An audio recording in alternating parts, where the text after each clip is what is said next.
¿Alguna vez te imaginaste decir me caso y que tus propios padres actúen como si fuera un trámite? Porque eso me pasó. Y lo peor es que ni siquiera tuvieron la decencia de ser honestos. Toda mi vida fue así. Mi hermano menor, Ricardo, era el niño de oro. Sus partidos, sus trofeos, sus caprichos, todo era prioridad. Yo aprendí a no pedir mucho, a no hacer ruido, a celebrar mis cosas en silencio. Cuando me comprometí con Daniel, intenté hacerlo bien. Mandé invitaciones formales, confirmé horarios, llamé, escribí, incluso elegí un lugar accesible para todos. No era una boda enorme, pero era mi boda. Mis padres respondieron con la misma frase, como si la hubieran ensayado. Ese día no podemos.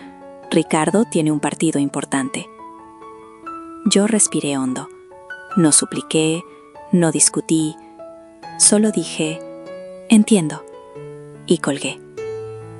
Pero por dentro pensé algo que me dio miedo.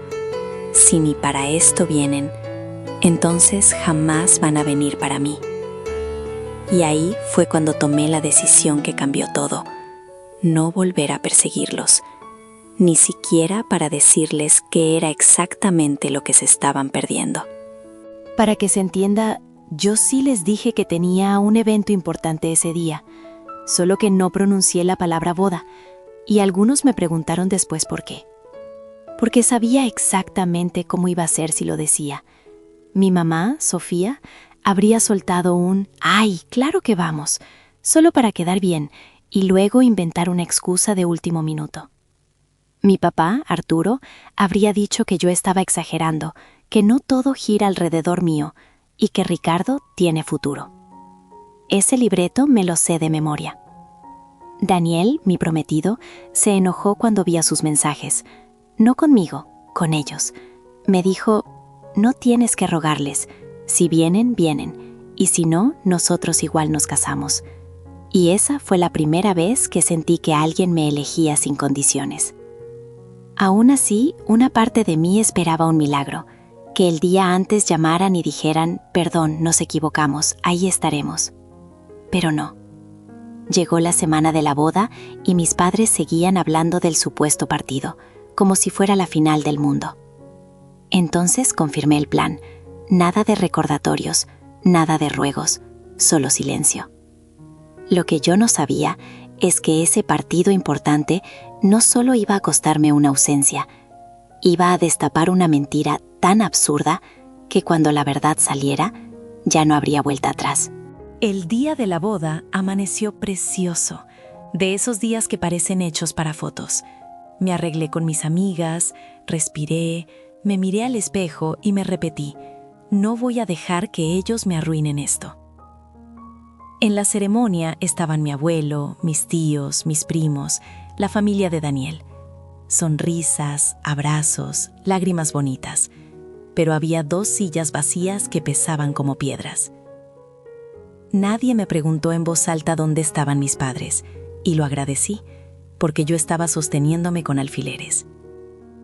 Me casé con Daniel, dije mis votos sin quebrarme, y cuando nos besamos sentí algo raro, felicidad real mezclada con una despedida.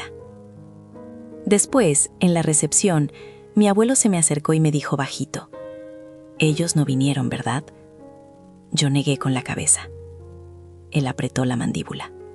No me sermoneó, solo dijo, «Lo siento, no mereces eso». Esa noche, cuando subimos fotos, empezó el murmullo.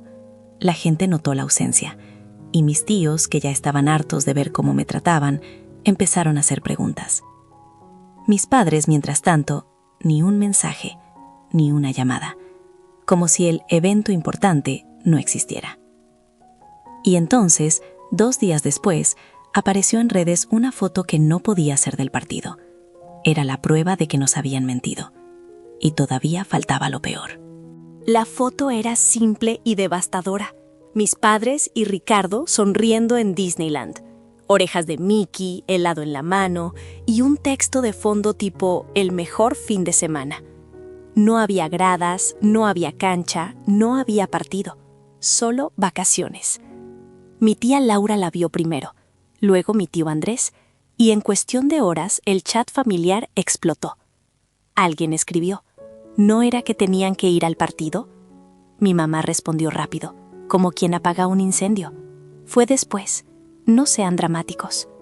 Pero la fecha estaba ahí, exacta, el mismo día de mi boda. Mi abuelo pidió una reunión familiar, no una conversación bonita, una reunión, de esas donde sabes que alguien va a quedar expuesto. Cuando llegaron mis padres, venían sonriendo, como si nada, hasta que vieron mi vestido enmarcado en una foto de la boda sobre la mesa. Mi papá parpadeó, confundido. Mi mamá se puso pálida. Y mi abuelo dijo: feliciten a su hija, se casó, sin ustedes. El silencio fue horrible. Mi mamá intentó voltear la culpa. ¿Por qué no nos dijiste que era la boda? Y ahí, por primera vez, no me achiqué.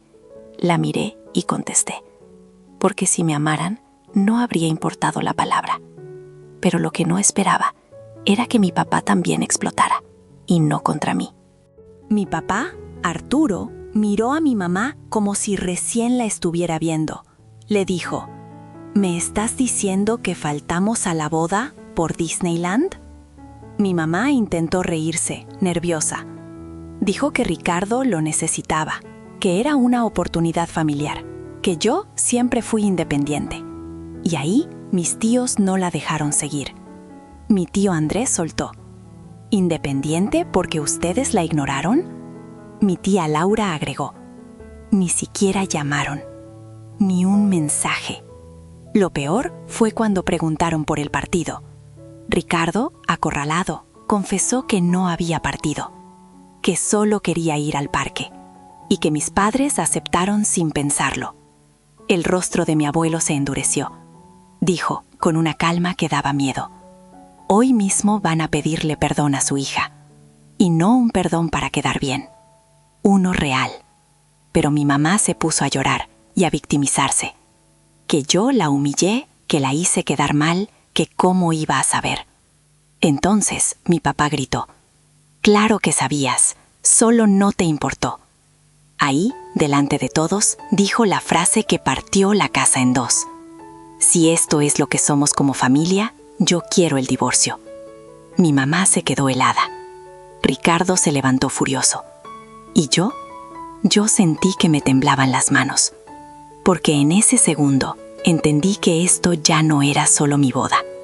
Era el final de una mentira de años. Y yo tenía que decidir qué hacer con los pedazos. Después de esa reunión, todo cambió rápido. Mis tíos dejaron claro que mis padres no eran las víctimas, que el problema no era no haber sabido, sino haber elegido, una vez más, cualquier cosa antes que a mí.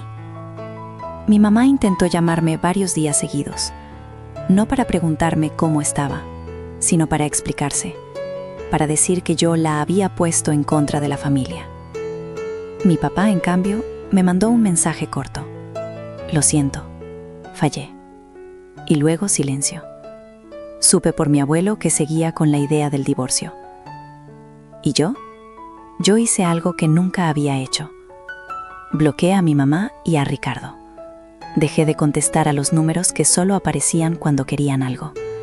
Y por primera vez, mi paz valió más que su versión de la historia. Daniel me sostuvo en todo. Me recordó que una familia no se define por sangre, sino por quién se queda cuando importa.